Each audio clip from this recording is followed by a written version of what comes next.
ਸਤਿ ਸ਼੍ਰੀ ਅਕਾਲ। Ajit web TV ਦੇਖ ਰਹੇ ਸਾਰੇ ਦਰਸ਼ਕਾਂ ਦਾ ਮੈਂ ਤਰਨਜੀਤ ਕੌਰ ਅਜੀਤ ਖਬਰਾਂ ਦੇ ਇਸ ਬੁਲੇਟਿਨ ਵਿੱਚ ਨਿੱਘਾ ਸਵਾਗਤ ਕਰਦੀ ਹਾਂ। ਆਓ ਸਭ ਤੋਂ ਪਹਿਲਾਂ ਨਜ਼ਰ ਮਾਰਦੇ ਹਾਂ ਅੱਜ ਦੀਆਂ ਛੋਟੀਆਂ ਖਬਰਾਂ ਤੇ। ਬਠਿੰਡਾ ਵਿੱਚ ਕਿਸਾਨ ਤੇ ਭਾਜਪਾ ਵਰਕਰ ਹੋਏ ਆਮੋ ਸਾਹਮਣੇ, ਮਾਹੌਲ ਬਣਿਆ ਤਣਾਅਪੂਰਨ। ਪ੍ਰਧਾਨ ਮੰਤਰੀ ਵੱਲੋਂ ਕਿਸਾਨਾਂ ਨੂੰ ਗੁੰਮਰਾਹ ਕਰਨ ਵਾਲੇ ਬਿਆਨ ਤੇ ਕਿਸਾਨ ਆਗੂਆਂ ਨੇ ਜਤਾਈ ਨਾਰਾਜ਼ਗੀ।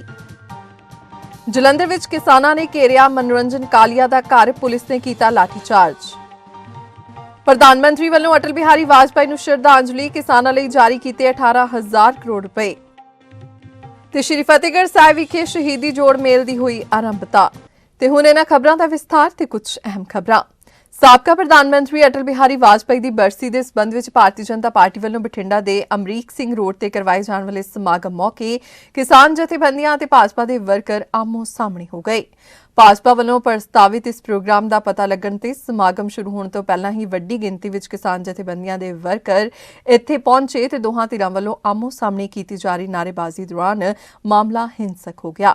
ਇੰਨਾ ਹੀ ਨਹੀਂ, ਕਿਸਾਨਾਂ ਨੇ ਭਾਜਪਾ ਪੰਡਾਲ ਵਿੱਚ ਲੱਗੀਆਂ ਕੁਰਸੀਆਂ ਤੋੜ ਦਿੱਤੀਆਂ। ਐਸਐਸਪੀ ਬਠਿੰਡਾ ਮੌਕੇ ਤੇ ਪਹੁੰਚੇ ਤੇ ਸਥਿਤੀ ਨੂੰ ਕਾਬੂ ਕਰਨ ਦੀ ਕੋਸ਼ਿਸ਼ ਕੀਤੀ। ਹਾਂਜੀ ਅਸੀਂ ਵਿਰੋਧ ਕਰਦੇ ਹਾਂ ਜੀ ਇਹਨਾਂ ਦਾ ਜੀ।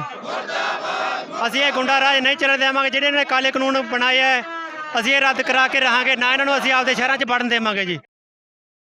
ਹਰਪ੍ਰੀਤ ਸਿੰਘ ਨਾਂ ਜੀ ਮੇਰਾ, ਦੋਦੀ ਯੂਨੀਅਨ ਤੋਂ ਬਿਲੋਂਗ ਕਰਦਾ। ਅਸੀਂ ਕਿਸੇ ਵੀ ਹਾਲਤ 'ਚ ਬੀਜੇਪੀ ਦਾ ਕੋਈ ਵੀ ਇੱਥੇ ਪ੍ਰੋਗਰਾਮ ਨਹੀਂ ਹੋਣ ਦੇਣਾ, ਨਾ ਹੀ ਅਸੀਂ ਉਹਨਾਂ ਨੂੰ ਆਉਣ ਦੇਣਾ। ਉਹ ਇੱਕ ਪਾਸੇ ਕਿਸਾਨਾਂ ਨੂੰ ਚਿੱਠੀਆਂ ਪਾ ਰਹੇ ਆ, ਬਾਅਦ ਦੇ ਵਿੱਚ ਇੱਕ ਪਾਸੇ ਕਰੇ ਕਾਨੂੰਨ ਚੰਗੇ ਆ। ਅਸੀਂ ਇਹਨਾਂ ਦੇ ਕਾਨੂੰਨ ਆਪ ਤੇ ਲਾਗੂ ਨਹੀਂ ਹੋਣ ਦੇਣੇ। ਅਸੀਂ ਕਿਸੇ ਵੀ ਹਾਲ 'ਚ ਭਲਾ ਸਾਡੀ ਕੁਰਬਾਨੀ ਹੋ ਜਾਏ, ਅਸੀਂ ਇਹ ਵਾਪਸ ਕਰਾ ਕੇ ਰਹਿਣੇ ਆ। ਕਿਸੇ ਵੀ ਹਾਲ 'ਚ ਕੋਈ ਵੀ ਇਹਨਾਂ ਦਾ ਪੰਜਾਬ 'ਚ ਪ੍ਰੋਗਰਾਮ ਨਾ ਕਿਤੇ ਵੀ ਅਸੀਂ ਹੋਣ ਨਹੀਂ ਦੇਣਾ। ਅਸੀਂ ਆਈ ਕਰਾਂਗੇ, ਇਹਨਾਂ ਦਾ ਬੈਰੀਕੇਡ ਤੋੜਾਂਗੇ, ਸਾਰਾ ਕੁਝ ਆਈ। ਪ੍ਰਧਾਨ ਮੰਤਰੀ ਨਰਿੰਦਰ ਮੋਦੀ ਵੱਲੋਂ ਕਿਸਾਨਾਂ ਨੂੰ ਗੁੰਮਰਾਹ ਕਰਨ ਵਾਲੇ ਬਿਆਨ ਉੱਤੇ ਕਿਸਾਨ ਆਗੂਆਂ ਨੇ ਨਾਰਾਜ਼ਗੀ ਪ੍ਰਗਟਾਈ ਹੈ। ਕਿਸਾਨ ਆਗੂ ਸਰਵਨ ਸਿੰਘ ਪੰਦੇਰ ਨੇ ਕਿਹਾ ਕਿ ਪ੍ਰਧਾਨ ਮੰਤਰੀ ਵਾਰ-ਵਾਰ ਸਾਨੂੰ ਕਾਊਂਟਰ ਕਰਨ ਲਈ ਖੇਤੀ ਕਾਨੂੰਨ ਬਾਰੇ ਉਲਟਾ ਪ੍ਰਚਾਰ ਕਰਦੇ ਹਨ, ਪਰ ਉਹ ਕਾਮਯਾਬ ਨਹੀਂ ਹੋਏ। ਪੰਜਾਬ ਦੇ ਕਿਸਾਨ ਮਜ਼ਦੂਰ ਸੰਘਰਸ਼ ਕਮੇਟੀ ਤੇ ਭਾਰਤੀ ਕਿਸਾਨ ਯੂਨੀਅਨ ਉਗਰਾਹਾਂ ਦੀ ਸਾਂਝੀ ਪ੍ਰੈਸ ਕਾਨਫਰੰਸ ਦੌਰਾਨ ਕਿਸਾਨ ਆਗੂ ਜੋਗਿੰਦਰ ਸਿੰਘ ਨੇ ਕਿਹਾ ਕਿ ਕੇਂਦਰ ਸਰਕਾਰ ਗੱਲਬਾਤ ਦੇ ਸੱਦੇ ਲਈ ਪੁਰਾਣੀ ਚਿੱਠੀ ਨਵੀਂ ਤਰੀਕ ਪਾ ਕੇ ਕੱਢ ਰਹੀ ਹੈ। ਸਿਰਫ ਇਹ ਵਿਖਾਉਣ ਦਾ ਯਤਨ ਕਰ ਰਹੀ ਹੈ ਕਿ ਸਰਕਾਰ ਉਹਨਾਂ ਨੂੰ ਵਾਰ-ਵਾਰ ਸੱਦ ਰਹੀ ਹੈ, ਪਰ ਕਿਸਾਨ ਜਥੇਬੰਦੀਆਂ ਗੱਲਬਾਤ ਲਈ ਮੰਨ ਨਹੀਂ ਰਹੀਆਂ। ਵੀ ਗੱਲਬਾਤ ਦਾ ਸੱਦਾ ਆ ਸਕਦਾ ਵਾ ਤੇ ਇਹੋ ਜਿਹੀਆਂ ਕਨਸੋਹਾਂ ਤੇ ਤਾਂ ਜਦੋਂ ਸੱਦਾ ਆਊਗਾ ਫੇਰ ਹੀ ਆਪਾਂ ਗੱਲ ਕਰ ਸਕਦੇ ਆ। ਇਹ ਵੀ ਕਨਸੋਹਾਂ ਨੇ ਵੀ ਜਿਹੜੇ ਕਾਨੂੰਨ ਆ ਮੁਅੱਤਲ ਕੀਤੇ ਜਾ ਸਕਦੇ ਆ। ਅਸੀਂ ਕਹਿੰਦੇ ਰੱਦ ਕਰ ਦਿਓ ਪੂਰੀ ਤਰ੍ਹਾਂ। ਸਸਪੈਂਡ ਕੀਤੀ ਚਾਰਜ ਤਾਂ ਬਹਾਲ ਕੀਤੀ ਦੀ ਸੰਭਾਵਨਾ ਹੁੰਦੀ ਆ। ਤੁਸੀਂ ਕਾਨੂੰਨ ਵਾਪਸ ਲੈ ਲਓ, ਫਿਰ ਵਾਰਤਾਲਾਪ ਕਰਦੇ ਰਹੋ ਸਾਡੇ ਨਾਲ, ਸਾਨੂੰ ਇਤਰਾਜ਼ ਕੋਈ ਨਹੀਂ ਹੈਗਾ। ਤੇ ਅਸੀਂ ਸਾਫ਼ ਪ੍ਰਧਾਨ ਮੰਤਰੀ ਜੀ ਨੂੰ ਅਪੀਲ ਕਰਨਾ ਚਾਹੁੰਦੇ ਤੁਹਾਡੇ ਮਾਧਿਅਮ ਨਾਲ ਵੀ ਉਹ ਸਾਰੀਆਂ ਫਸਲਾਂ ਦੀ ਖਰੀਦ, ਸਰਕਾਰੀ ਖਰੀਦ ਦੀ ਗਰੰਟੀ ਵਾਲਾ ਕਾਨੂੰਨ ਨਵਾਂ ਲੈ ਕੇ ਆਉਣ ਤੇ ਕੱਲੀ ਭਾਰਤ ਦੇ ਵਿੱਚ 6% ਹੀ ਜਿਹੜੀ ਪ੍ਰੋਕਿਉਰਮੈਂਟ ਜਿਹੜੀ ਸਰਕਾਰੀ ਖਰੀਦ ਆ ਪੰਜਾਬ, ਹਰਿਆਣਾ ਤੇ ਕੁਝ ਯੂਪੀ ਦੇ ਇਲਾਕੇ 'ਚ ਹੁੰਦੀ ਆ। 94% ਖਰੀਦ ਤਾਂ ਹਜੇ ਵੀ ਪ੍ਰਾਈਵੇਟ ਖੇਤਰ 'ਚ ਹੋ ਰਹੀ ਆ, ਦੂਜੇ ਦੇਸ਼ ਦੇ ਹਿੱਸਿਆਂ ਦੇ ਵਿੱਚ। ਸੋ ਉਹਨਾਂ ਦੀ ਜ਼ਿੰਮੇਵਾਰੀ ਬਣਦੀ ਆ ਵੀ ਉਹਨੂੰ ਘੱਟੋ ਘੱਟ ਸਪੋਰਟ ਪ੍ਰਾਈਸ ਤੇ ਕਿਵੇਂ ਖਰੀਦਣਾ, ਉਹਦੇ ਲਈ ਕਾਨੂੰਨ ਲਿਆਂਦਾ ਜਾਵੇ। ਜਲੰਧਰ ਵਿੱਚ ਅੱਜ ਖੇਤੀ ਕਾਨੂੰਨਾਂ ਖਿਲਾਫ ਰੋਸ ਪ੍ਰਦਰਸ਼ਨਾਂ ਦੀ ਲੜੀ ਤਹਿਤ ਪਿੰਡਾਂ ਤੋਂ ਆਏ ਵੱਡੀ ਗਿਣਤੀ ਕਿਸਾਨਾਂ ਉੱਪਰ ਪੁਲਿਸ ਨੇ ਉਸ ਵੇਲੇ ਲਾਠੀਚਾਰਜ ਕਰ ਦਿੱਤਾ ਜਦੋਂ ਭਾਰਤੀ ਜਨਤਾ ਪਾਰਟੀ ਦੇ ਸਾਬਕਾ ਮੰਤਰੀ ਮਨੋਰੰਜਨ ਕਾਲੀਆ ਦੀ ਸ਼ਾਸਤਰੀ ਮਾਰਕੀਟ ਸਥਿਤ ਰਿਹਾਇਸ਼ ਦਾ ਘਿਰਾਓ ਕਰਨ ਲਈ ਪੁੱਜੇ ਹੋਏ। ਕਿਸਾਨਾਂ ਵੱਲੋਂ ਕਾਲੀਆਂ ਦੀ ਕੋਠੀ ਦਾ ਘਿਰਾਓ ਕਰਨ ਬਾਰੇ ਪਤਾ ਲੱਗਾ ਤਾਂ ਬੈਰੀਕੇਡ ਲਾ ਕੇ ਰਸਤਾ ਬੰਦ ਕਰ ਦਿੱਤਾ ਗਿਆ, ਪਰ ਪ੍ਰਦਰਸ਼ਨ ਕਰ ਰਹੇ ਕਿਸਾਨ ਮਜ਼ਦੂਰਾਂ ਨੇ ਸਾਰੀਆਂ ਰੋਕਾਂ ਹਟਾ ਦਿੱਤੀਆਂ। ਇਸ ਧੱਕਾਮੁੱਕੀ ਦੌਰਾਨ ਪੁਲਿਸ ਨੇ ਪ੍ਰਦਰਸ਼ਨਕਾਰੀਆਂ ਉੱਪਰ ਹਲਕਾ ਲਾਠੀਚਾਰਜ ਕੀਤਾ, ਪਰ ਕਿਸਾਨ ਤੇ ਮਜ਼ਦੂਰ ਭਾਜਪਾ ਆਗੂ ਦੇ ਘਰ ਬਾਹਰ ਪੁੱਜ ਗਏ ਅਤੇ ਧਰਨਾ ਲਾ ਕੇਂਦਰ ਸਰਕਾਰ ਤੇ ਭਾਰਤੀ ਜਨਤਾ ਪਾਰਟੀ ਖਿਲਾਫ ਨਾਅਰੇਬਾਜ਼ੀ ਕੀਤੀ।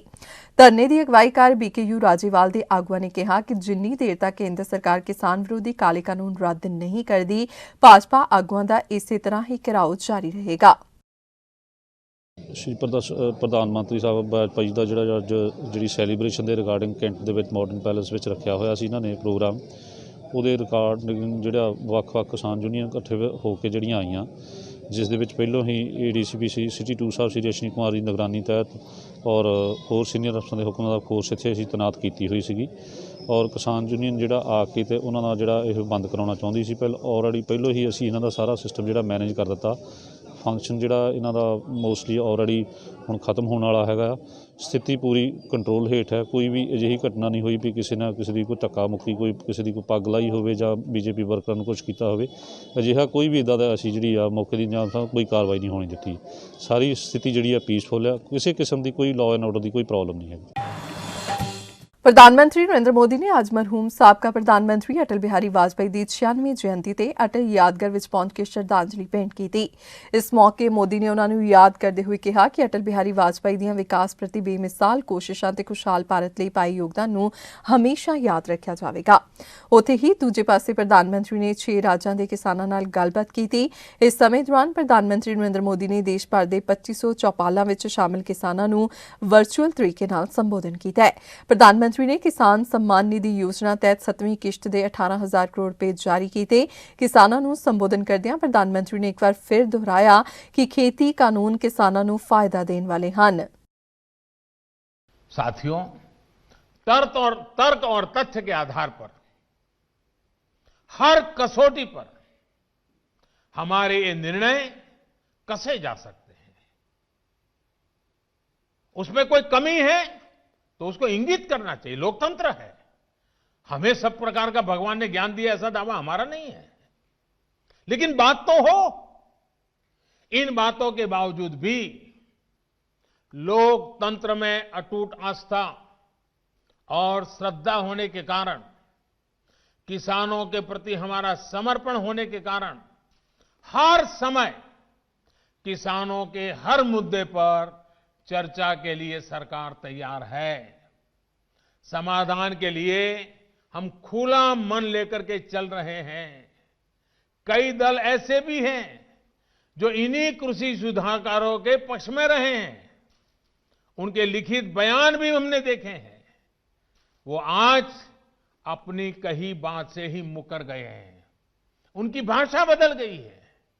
वो राजनीतिक नेता जो किसानों को भ्रमित करने में जुटे हुए हैं, जिनकी लोकतंत्र में रत्ती भर भी श्रद्धा नहीं है, वो विश्वास ही नहीं करते डेमोक्रेसी में। दुनिया के कई देशों में उनका परिचय है लोगों को। ऐसे लोगों के जो भी उन्होंने कहा है पिछले दिनों, जिस प्रकार के अनलगढ़ आरोप लगाए हैं, जिस भाषा का प्रयोग किया है, पता नहीं कैसी कैसी इच्छाएं व्यक्त की है, मैं बोल भी नहीं सकता हूं। ये सब करने के बावजूद भी, उन सब चीजों को सहन करने के बाद भी,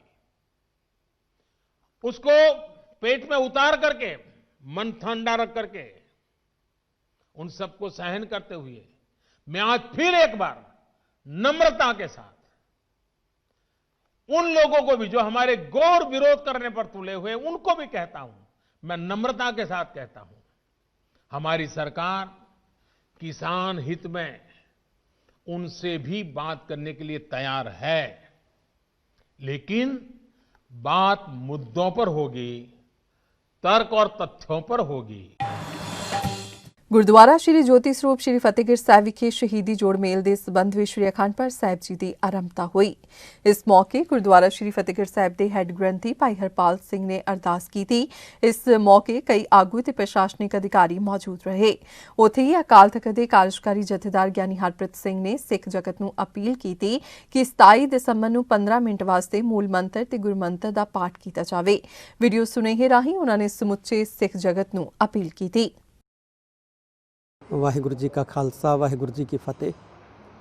ਅੱਜ ਸਮੁੱਚੀ ਸਿੱਖ ਕੌਮ ਦੀਨ ਦੁਨੀਆ ਦੇ ਵਾਲੀ ਧੰਨ ਧੰਨ ਸਾਹਿਬ ਸ੍ਰੀ ਗੁਰੂ ਗੋਬਿੰਦ ਸਿੰਘ ਪਾਤਸ਼ਾਹ ਜੀ ਦੇ ਲਖਤੇ ਜ਼ਿਕਰ ਸਾਹਿਬਜ਼ਾਦਾ ਬਾਬਾ ਜੋਰਾਵਰ ਸਿੰਘ ਜੀ, ਸਾਹਿਬਜ਼ਾਦਾ ਬਾਬਾ ਫਤਿਹ ਸਿੰਘ ਜੀ ਅਤੇ ਮਾਤਾ ਗੁਜਰ ਕੌਰ ਜੀ ਦੇ ਸ਼ਹੀਦੀ ਦਿਹਾੜੇ ਨੂੰ ਮਨਾ ਰਹੀ ਹੈ। 13 ਪੋਹ ਨੂੰ ਸਾਰੀ ਸਿੱਖ ਸੰਗਤ ਇਸ ਦਿਹਾੜੇ ਨੂੰ ਹਰ ਸਾਲ ਹੀ ਬੜੀ ਸ਼ਰਧਾ ਉਤਸ਼ਾਹ ਸਹਿਤ ਮਨਾਉਂਦੀ ਆ ਰਹੀ ਹੈ। हर साल की तरह इस साल भी समुचे सिख जगत में ये अपील है कि 27 दसंबर को 10 बजे तो लैके 10:15 बजे तक 15 मिनट जिथे भी किते असी मौजूद हाँ, उत्थे ही इन्ना को समा 15 मिनट का असी मूल मंत्र ते गुरमंत्र का जाप जिहड़ा है वो जरूर करिए। ਸਾਹਿਬਜ਼ਾਦਿਆਂ ਦੀ ਸ਼ਹਾਦਤ ਨੂੰ ਪ੍ਰਣਾਮ ਕਰਦੇ ਹਾਂ, ਯਾਦ ਕਰਦੇ ਹਾਂ। ਦੁਬਾਰਾ ਫਿਰ ਇੱਕ ਵਾਰੀ ਮੈਂ ਸਮੁੱਚੇ ਸਿੱਖ ਕੌਮ ਨੂੰ, ਸਿੱਖ ਜਗਤ ਨੂੰ ਇਹ ਅਪੀਲ ਕਰਨੀ ਚਾਹੁੰਦਾ ਕਿ 13 ਪੋਹ 27 ਦਸੰਬਰ ਨੂੰ 10 ਵਜੇ ਤੋਂ ਲੈ ਕੇ ਸਵੇਰੇ 10:15 ਵਜੇ ਤੱਕ 15 ਮਿੰਟ ਸਾਹਿਬਜ਼ਾਦਿਆਂ ਦੀ ਸ਼ਹਾਦਤ ਨੂੰ ਯਾਦ ਕਰਦੇ ਹਾਂ, ਮਾਤਾ ਜੀ ਦੀ ਸ਼ਹਾਦਤ ਨੂੰ ਯਾਦ ਕਰਦੇ ਹਾਂ। ਮੂਲ ਮੰਤਰ ਤੇ ਗੁਰਮੰਤਰ ਦਾ ਪਾਠ ਇਕਾਗਰ ਚਿੱਤ ਹੋ ਕੇ ਹਰ ਸਿੱਖ ਜਿਹੜਾ ਬੱਚਾ, ਬੱਚੀ, ਬਜ਼ੁਰਗ, ਮਾਂ, ਭੈਣ ਸਭ ਅਸੀਂ ਸੰਗਤੀ ਰੂਪ ਦੇ ਵਿੱਚ ਜਾਂ ਜਿੱਥੇ ਵੀ ਕਿਤੇ ਇਕੱਲੇ ਵਿਅਕਤੀਗਤ ਤੌਰ ਤੇ ਜ਼ਰੂਰ ਕਰੀਏ, ਸਾਹਿਬਜ਼ਾਦਿਆਂ ਨੂੰ ਸਤਿਕਾਰ ਭੇਟ ਕਰੀਏ। ਵਾਹਿਗੁਰੂ ਜੀ ਕਾ ਖਾਲਸਾ, ਵਾਹਿਗੁਰੂ ਜੀ ਕੀ ਫਤਿਹ। ਪੰਜਾਬ ਭਰ ਵਿੱਚ ਵੱਖ-ਵੱਖ ਮੋਬਾਈਲ ਟਾਵਰਾਂ ਦੀ ਬਿਜਲੀ ਸਪਲਾਈ ਕੱਟ ਦੇਣ ਦੀਆਂ ਰਿਪੋਰਟਾਂ ਦੇ ਮੱਦੇਨਜ਼ਰ ਪੰਜਾਬ ਦੇ ਮੁੱਖ ਮੰਤਰੀ ਕੈਪਟਨ ਅਮਰਿੰਦਰ ਸਿੰਘ ਨੇ ਅੱਜ ਸੰਘਰਸ਼ਸ਼ੀਲ ਕਿਸਾਨਾਂ ਨੂੰ ਅਜਿਹੀਆਂ ਕਾਰਵਾਈਆਂ ਨਾਲ ਲੋਕਾਂ ਲਈ ਅਸੁਵਿਧਾ ਪੈਦਾ ਨਾ ਕਰਨ ਦੀ ਅਪੀਲ ਕੀਤੀ ਹੈ। ਮੁੱਖ ਮੰਤਰੀ ਨੇ ਕਿਸਾਨਾਂ ਨੂੰ ਆਪਣਾ ਸੰਘਰਸ਼ ਉਸੇ ਸੰਜਮ ਵਿੱਚ ਰਹਿ ਕੇ ਜਾਰੀ ਰੱਖਣ ਦੀ ਵੀ ਅਪੀਲ ਕੀਤੀ ਹੈ ਜਿਵੇਂ ਕਿ ਉਹ ਪਿਛਲੇ ਕਈ ਮਹੀਨਿਆਂ ਤੋਂ ਕਰ ਰਹੇ ਹਨ। ਕੋਵਿਡ ਮਹਾਮਾਰੀ ਸਮੇਂ ਦੂਰਸੰਚਾਰ ਸੇਵਾਵਾਂ ਲੋਕਾਂ ਲਈ ਹੋਰ ਵੀ ਮਹੱਤਵਪੂਰਨ ਹੋ ਜਾਣ ਦਾ ਜ਼ਿਕਰ ਕਰਦਿਆਂ ਮੁੱਖ ਮੰਤਰੀ ਨੇ ਕਿਸਾਨਾਂ ਨੂੰ ਉਸੇ ਤਰ੍ਹਾਂ ਦਾ ਸੰਜਮ ਅਤੇ ਜ਼ਿੰਮੇਵਾਰੀ ਦੀ ਭਾਵਨਾ ਦਿਖਾਉਣ ਦੀ ਅਪੀਲ ਕੀਤੀ ਹੈ ਜਿਹੋ ਜਿਹੀ ਭਾਵਨਾ ਪਿਛਲੇ 1 ਮਹੀਨੇ ਤੋਂ ਦਿੱਲੀ ਦੀ ਸਰਹੱਦ ਉੱਤੇ ਚੱਲ ਰਹੇ ਸੰਘਰਸ਼ ਦੌਰਾਨ ਦਿਖਾਈ ਜਾ ਰਹੀ ਹੈ। ਮਾਨਸਾ ਦੇ ਨੇੜਲੇ ਪਿੰਡ ਖਿਆਲਾ ਕਲਾਂ ਦੇ ਕੋਲ ਸੁਨਾਮ ਤੋਂ ਮਾਨਸਾ ਆ ਰਹੀ PRTC ਬਠਿੰਡਾ ਡਿਪੂ ਦੀ ਤੇਜ਼ ਰਫ਼ਤਾਰ ਬੱਸ ਸੜਕ ਤੇ ਖੜੇ ਟਰਾਲੇ ਨਾਲ ਟਕਰਾਉਣ ਕਰਕੇ 14 ਵਿਅਕਤੀਆਂ ਦੀ ਜ਼ਖਮੀ ਹੋ ਗਏ। ਜ਼ਖਮੀਆਂ ਵਿੱਚੋਂ 3 ਜਣਿਆਂ ਦੀ ਹਾਲਤ ਗੰਭੀਰ ਹੈ ਜਿਨ੍ਹਾਂ ਨੂੰ ਸਥਾਨਕ ਸਿਵਲ ਹਸਪਤਾਲ ਵਿੱਚੋਂ ਰੈਫਰ ਕਰ ਦਿੱਤਾ ਗਿਆ ਹੈ ਜਦਕਿ ਬਾਕੀ ਇੱਥੇ ਇਲਾਜ ਅਧੀਨ ਹਨ। ਉੱਥੇ ਹੀ ਪਾਤੜਾ ਜਾਖੜ ਰੋਡ ਉੱਤੇ ਪਿੰਡ ਮੌਲਵੀਵਾਲਾ ਤੇ ਹਾਮਝੇੜੀ ਦੇ ਨਜ਼ਦੀਕ ਵਾਪਰੇ 2 ਵੱਖ-ਵੱਖ ਸੜਕ ਹਾਦਸਿਆਂ ਵਿੱਚ ਇੱਕ ਔਰਤ ਸਮੇਤ 3 ਵਿਅਕਤੀਆਂ ਦੀ ਮੌਤ ਹੋ ਗਈ ਜਦੋਂ ਕਿ ਇਹਨਾਂ ਹਾਦਸਿਆਂ ਵਿੱਚ 3 ਫੱਟੜ ਹੋ ਗਏ। ਹਾਂਜੀ, ਅੱਜ ਪਹਿਲਾਂ ਇੱਕ ਹਾਮਝੇੜੀ ਇੱਕ ਮੋਟਰਸਾਈਕਲ ਤੇ ਇੱਕ ਲੇਡੀ ਨਾਲ ਆਪਣੇ ਰਿਸ਼ਤੇਦਾਰ ਦੇ ਨਾਲ ਆ ਰਹੀ ਸੀ। ਇੱਧਰ ਹਰਿਆਣੇ ਵੱਲੋਂ ਦਵਾਈ ਲੈਣ ਜਾ ਰਹੇ ਸੀ ਉਹ। ਉਹਦੇ 'ਚ ਇੱਕ ਪਿੱਛੋਂ ਟਰੱਕ ਨੇ ਆ ਕੇ ਫੇਟ ਮਾਰੀ ਤਾਂ ਉਹ ਜਿਹੜੀ ਲੇਡੀ ਸੀ ਬਿਮਲਾ ਦੇਵੀ ਜੋ ਕਲਵਾਣੂ ਦੀ ਰਹਿਣ ਵਾਲੀ ਹੈ ਤੇ ਉਹ ਉਦੋਂ ਡਿੱਗ ਪਈ ਤੇ ਟਰੱਕ ਉਹਨੂੰ ਦਰੜ ਕੇ ਭਜਾ ਕੇ ਲੈ ਗਏ। ਤਾਂ ਉਧਰੋਂ ਪਿੱਛੋਂ ਫਿਰ ਕੋਈ ਹੋਰ ਗੱਡੀ ਵਾਲੇ ਮੁੰਡੇ ਆਏ ਸੀਗੇ, ਉਹਨਾਂ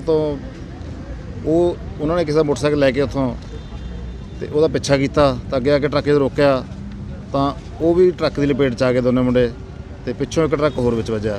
ਇਸ ਕਰਕੇ ਅੱਜ ਹਾਮਝੜੀ ਕੋਲੇ ਇੱਕ ਮੌਤ ਔਰਤ ਦੀ ਹੋ ਗਈ ਹੈ ਤੇ 2 ਲੜਕੇ ਜਿਹੜੇ ਮੋਟਰਸਾਈਕਲ 'ਤੇ ਆ ਕੇ ਇਹਨੂੰ ਟਰੱਕ ਨੂੰ ਰੋਕਣਾ ਸੀ, ਅਮਰੀਕ ਸਿੰਘ ਤੇ ਪ੍ਰਿੰਸ, ਇਹ ਜਾਖੜ ਦੇ ਤੇ ਮੁਰਲਾਡੇ ਦੇ ਰਹਿਣ ਵਾਲੇ ਨੇ। ਇਹਨਾਂ ਦੀ ਵੀ ਡੈਥ ਹੋ ਗਈ ਹੈ। ਕਿੱਥੋਂ ਦੇ ਰਹਿਣ ਵਾਲੇ? ਇਹ ਅਮਰੀਕ ਸਿੰਘ ਜਾਖੜ ਦਾ ਰਹਿਣ ਵਾਲੇ ਤੇ ਪ੍ਰਿੰਸ ਉਹਦੇ ਨਾਲ ਸੀਗਾ, ਹੈਲਪਰ ਸੀਗਾ ਟਰੱਕ ਦੇ ਵਿੱਚ ਤੇ ਇਹਨਾਂ ਦੋਨਾਂ ਨੇ ਜਿਹੜੇ ਜਾਖੜ ਦੇ ਟਰੱਕ ਰੋਕਣ ਦੀ ਕੋਸ਼ਿਸ਼ ਕੀਤੀ ਇਹਨਾਂ ਨੇ ਆ ਕੇ। ਹਾਂਜੀ, ਜਿਹੜਾ ਟਰੱਕ ਪਹਿਲਾਂ ਐਕਸੀਡੈਂਟ ਕਰਕੇ ਇੱਕ ਲੇਡੀ ਨੂੰ ਮਾਰ ਕੇ ਆਇਆ ਉਹਨੂੰ ਰੋਕਣ ਦੀ ਕੋਸ਼ਿਸ਼ ਕਰ ਰਹੇ ਸੀ, ਮਤਲਬ ਕਿਸੇ ਭੱਲੇ ਦਾ ਕੰਮ ਕਰ ਰਹੇ ਸੀ, ਪਰ ਵਿਚਾਰੇ ਆਪ ਹੀ ਇਹ ਮੌਤ ਦੇ ਮੂੰਹ ਜਾ ਵੜੇ। ਤੁਹਾਡੇ ਵੱਲੋਂ ਕਾਰਵਾਈ ਹੁੰਦੀ? ਹਾਂਜੀ, ਅਸੀਂ ਇਹ ਕੇਸ ਰਜਿਸਟਰ ਕਰ ਰਹੇ ਹਾਂ, ਉੱਥੇ ਵਾਲਾ ਵੀ ਇੱਥੇ ਵਾਲਾ ਵੀ 2 ਵੱਖ-ਵੱਖ ਮੁਕੱਦਮੇ ਦਰਜ ਕਰ ਰਹੇ ਹਾਂ ਤੇ ਜਿਹੜਾ ਫਾਲਟੀ ਟਰੱਕ ਹੈ ਇਹਦੇ ਖਿਲਾਫ ਕਾਰਵਾਈ ਕਰ ਰਹੇ ਹਾਂ। ਡਰਾਈਵਰ ਕਿਹੜਾ ਕਾਬੂ ਹੋ ਗਿਆ? ਡਰਾਈਵਰ ਅਸੀਂ ਜਿਹੜਾ ਟਰੱਕ ਹੈ ਇਹਦਾ ਜਲਦੀ ਅਸੀਂ ਕਰ ਲਾਂਗੇ ਇਹਨੂੰ ਕਾਬੂ ਕਰਕੇ। ਇਹ ਜ਼ਖਮੀ ਕਿੰਨੇ ਬੰਦੇ ਨੇ ਜ਼ਖਮੀ ਜੀ?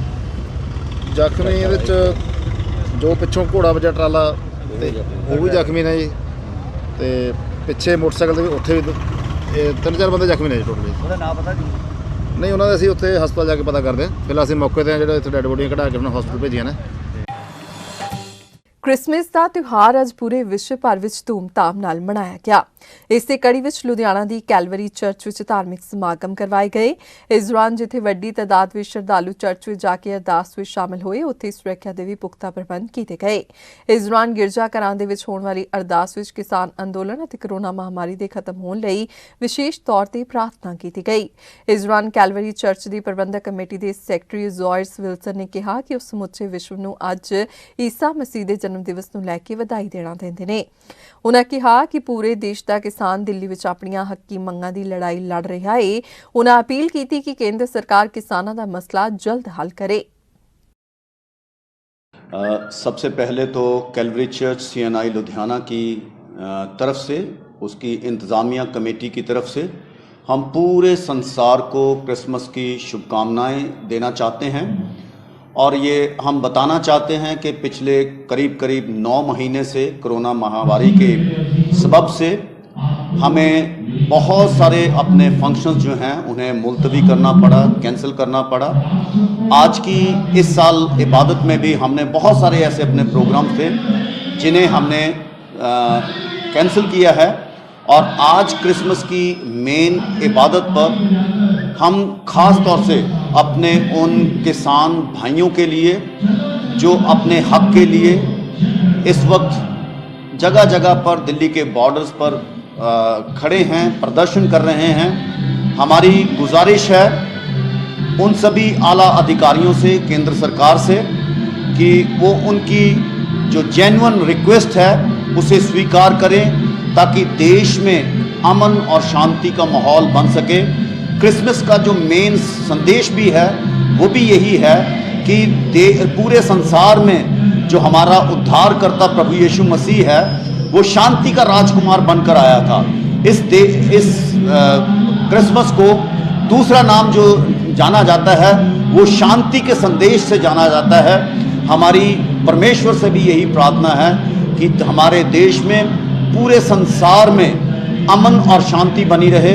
और जैसा कि आपने दूसरी बात हमें कोरोना महामारी के विषय में कहा है, हमारी प्रार्थना है परमेश्वर से पूरे संसार के लिए कि इस महामारी का दौर जो है वो जल्द से जल्द खत्म हो सके ताकि पूरी मानव जाति जो है फिर तरह से अपने उसी जीवन को फिर शुरुआत कर सके, ऐसी हमारी कामना है।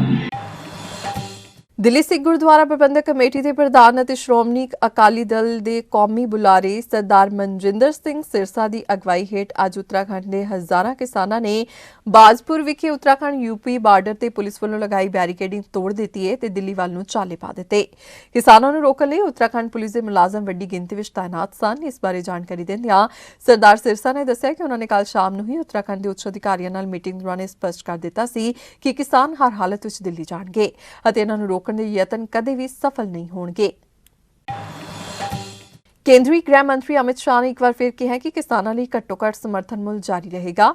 ਉਨ੍ਹਾਂ ਇਹ ਵੀ ਕਿਹਾ ਕਿ ਜਦੋਂ ਤੱਕ ਨਰਿੰਦਰ ਮੋਦੀ ਦੇਸ਼ ਦੇ ਪ੍ਰਧਾਨ ਮੰਤਰੀ ਹਨ, ਕੋਈ ਵੀ ਕੰਪਨੀ ਉਨ੍ਹਾਂ ਦੀ ਜ਼ਮੀਨ ਕਿਸਾਨਾਂ ਤੋਂ ਨਹੀਂ ਖੋ ਸਕਦੀ। ਉਨ੍ਹਾਂ ਇਹ ਵੀ ਕਿਹਾ ਕਿ ਘੱਟੋ-ਘੱਟ ਸਮਰਥਨ ਮੁੱਲ ਸਿਸਟਮ ਜਾਰੀ ਰਹੇਗਾ ਤੇ ਮੰਡੀਆਂ ਬੰਦ ਨਹੀਂ ਕੀਤੀਆਂ ਜਾਣਗੀਆਂ। ਰਾਸ਼ਟਰੀ ਰਾਜਧਾਨੀ ਦੇ ਕਿਸ਼ਨਗੜ੍ਹ ਪਿੰਡ ਵਿੱਚ ਲੋਕਾਂ ਨੂੰ ਸੰਬੋਧਨ ਕਰਦਿਆਂ ਸ਼ਾਹ ਨੇ ਕਾਂਗਰਸ ਸਮੇਤ ਵਿਰੋਧੀ ਧਿਰ ਤੇ ਘੱਟੋ-ਘੱਟ ਸਮਰਥਨ ਮੁੱਲ ਅਤੇ ਖੇਤੀਬਾੜੀ ਕਾਨੂੰਨਾਂ ਦੇ ਹੋਰ ਪ੍ਰਬੰਧਾਂ ਬਾਰੇ ਭੰਬਲ-ਭੂਸਾ ਫੈਲਾਉਣ ਦਾ ਦੋਸ਼ ਲਾਇਆ ਹੈ। मैं आज किसान भाइयों को, देश भर के किसान भाइयों को कहना चाहता हूं, विपक्ष के नेताओं के पास कोई मुद्दा नहीं, एक कोरा झूठ फैला रहे हैं कि एमएसपी बंद होने वाली है। प्रधानमंत्री ने स्पष्ट कर दिया है, आज मैं फिर से स्पष्ट करना चाहता हूं किसानों के सामने, एमएसपी थी, है और हमेशा के लिए रहने वाली। ਤੇ ਇਸ ਦੇ ਨਾਲ ਹੀ ਅਜੀਤ ਖਬਰਾਂ ਦਾ ਇਹ ਬੁਲੇਟਿਨ ਇੱਥੇ ਹੀ ਖਤਮ ਹੁੰਦਾ ਹੈ। ਨਵੀਆਂ ਤੇ ਤਾਜ਼ਾ ਤਰੀਨ ਖਬਰਾਂ ਲੈ ਕੇ ਫਿਰ ਤੋਂ ਹਾਜ਼ਰ ਹੋਵਾਂਗੇ। ਤਦ ਤੱਕ ਲਈ ਦਿਓ ਇਜਾਜ਼ਤ। ਸਤਿ ਸ਼੍ਰੀ ਅਕਾਲ। ਦੇਸ਼ ਦੁਨੀਆ ਦੀਆਂ ਤਾਜ਼ਾ ਖਬਰਾਂ ਦੇ ਲਈ ਹੁਣੇ ਪਲੇ ਸਟੋਰ ਤੋਂ ਡਾਊਨਲੋਡ ਕਰੋ ਪੰਜਾਬ ਦੀ ਆਵਾਜ਼ ਅਜੀਤ ਨਿਊਜ਼ ਐਪ। ਹੁਣ ਤੁਹਾਡਾ ਆਪਣਾ ਅਜੀਤ ਹਰ ਸੋਸ਼ਲ ਮੀਡੀਆ ਪਲੇਟਫਾਰਮ ਦੇ ਉੱਤੇ ਉਪਲਬਧ ਹੈ। ਫੇਸਬੁੱਕ ਦੇ ਉੱਤੇ ਹੁਣੇ ਲਾਈਕ ਤੇ ਫੋਲੋ ਕਰੋ ਅਜੀਤ ਦਾ ਅਫੀਸ਼ੀਅਲ ਪੇਜ ਡੇਲੀ ਅਜੀਤ ਤੇ ਹਾਂ ਨਾਲ ਹੀ ਦੋਸਤਾਂ ਨੂੰ ਪੇਜ ਲਾਈਕ ਕਰਨ ਦੇ ਲਈ ਇਨਵਾਈਟ ਕਰਨਾ ਨਾ ਭੁੱਲਣਾ। ਇੰਨਾ ਹੀ ਨਹੀਂ, ਹਿੰਦੀ ਦੇ ਵਿੱਚ ਖਬਰਾਂ ਵਾਸਤੇ ਲਾਈਕ ਤੇ ਫੋਲੋ ਕਰੋ ਸਾਡਾ ਫੇਸਬੁੱਕ ਪੇਜ ਅਜੀਤ ਸਮਾਚਾਰ ਹਿੰਦੀ। YouTube ਦੇ ਉੱਤੇ ਵੀਡੀਓ ਖਬਰਾਂ ਦੇਖਣ ਦੇ ਲਈ ਹੁਣੇ ਸਬਸਕ੍ਰਾਈਬ ਕਰੋ ਅਜੀਤ ਦਾ official YouTube channel Ajit web TV। ਤੁਹਾਡਾ ਆਪਣਾ ਅਜੀਤ ਹੁਣ ਟਵਿੱਟਰ ਤੇ ਇੰਸਟਾਗ੍ਰਾਮ ਦੇ ਉੱਤੇ ਵੀ ਉਪਲਬਧ ਹੈ। ਟਵਿੱਟਰ ਦੇ ਉੱਤੇ ਖਬਰਾਂ ਦੇ ਲਈ ਫੋਲੋ ਕਰੋ ਡੇਲੀ ਅਜੀਤ ਤੇ ਇੰਸਟਾਗ੍ਰਾਮ ਦੇ ਉੱਤੇ ਖਬਰਾਂ ਦੇ ਨਾਲ ਵੀਡੀਓ ਦੇਖਣ ਦੇ ਲਈ ਫੋਲੋ ਕਰੋ ਬਲੂ ਟਿਕ ਵਾਲਾ ਸਾਡਾ ਅਫੀਸ਼ੀਅਲ ਚੈਨਲ ਡੇਲੀ ਅਜੀਤ। ਇੰਨਾ ਹੀ ਨਹੀਂ, ਅਜੀਤ ਦੇ ਵੀਡੀਓ ਹੁਣ ਤੁਸੀਂ Apple TV ਦੇ ਉੱਤੇ ਵੀ ਵੇਖ ਸਕਦੇ ਹੋ ਤੇ ਨਾਲ ਹੀ ਅਜੀਤ ਅਖਬਾਰ ਦਾ ਡਿਜੀਟਲ ਐਡੀਸ਼ਨ ਪੜ੍ਹਨ ਦੇ ਲਈ ਡਾਊਨਲੋਡ ਕਰੋ ਅਜੀਤ ਈ-ਪੇਪਰ ਐਪ। ਤੁਹਾਡਾ ਆਪਣਾ ਭਰੋਸੇਯੋਗ ਚੈਨਲ, ਤੁਹਾਡੀ ਆਪਣੀ ਆਵਾਜ਼, ਪੰਜਾਬ ਦੀ ਆਵਾਜ਼ ਅਜੀਤ।